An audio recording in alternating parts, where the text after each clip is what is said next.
It is www.cmrlink.org. Again, www.cmrlink.org. cmrlink.org. That's cmrlink.org. Right. Not only for this issue, but I would encourage people to visit your website for any issue regarding military matters and military readiness. You've been on the front line of this issue. If you were to take this proposal, this repeal, and allow open homosexuality in the military, the ripple effect is incredible. Just take, for example, men that are on submarines, and they're out there for 4, sometimes 6 months at a time where they're underwater. They don't resurface. They're in small quarters. And now, instead of having the camaraderie that you would have, you start to have some sexual advances, men on men.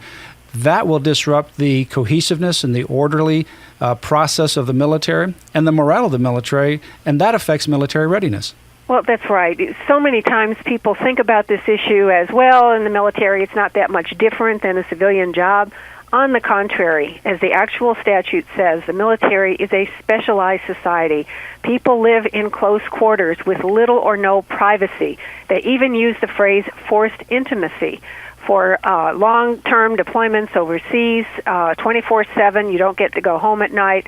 These conditions are very different than the civilian world. So when problems ensue, and we know that they will, why is that? Because human beings are human. We know with gender integration, we support women in the military, but people make mistakes. Both men and women do.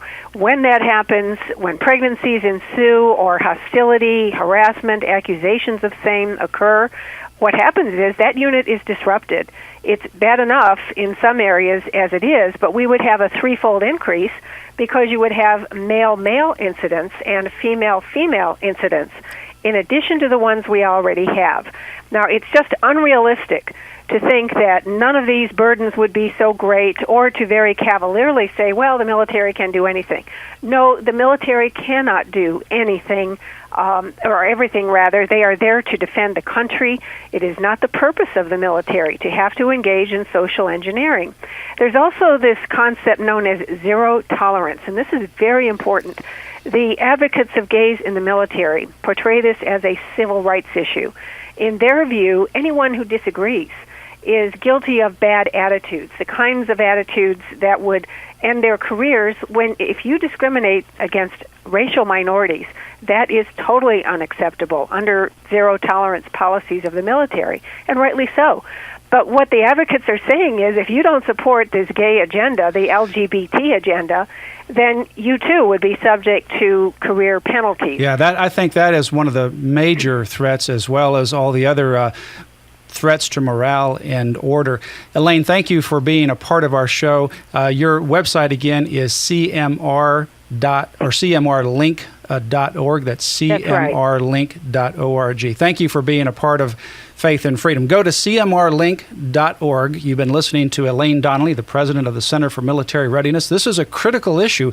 This bill, if it's not filibustered, if it's not defeated, will ultimately allow abortions on military campuses and military outposts, and it will also repeal this ban that we have had regarding open homosexuality in the military. It will affect our military readiness. At a time where we're facing wars and terrorism, we should not be defeating and undermining the very military that gives us our freedom. Go to cmrlink.org.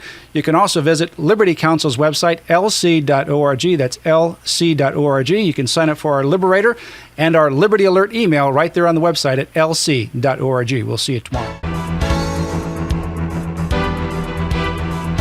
You have been listening to Matt Staver of Liberty Counsel. Our hope is to encourage and inspire you to stand up for your faith, family, and freedoms. We can accomplish a lot when we work together. Get informed and get involved today. Sign up for our free monthly newsletter, The Liberator. We will send it out to you free of charge. Stay informed with our Liberty Alert email update. Just click on the website at www.lc.org or call us at 1-800-671-1776. Tune in next time to learn more about your rights right here on Faith and Freedom.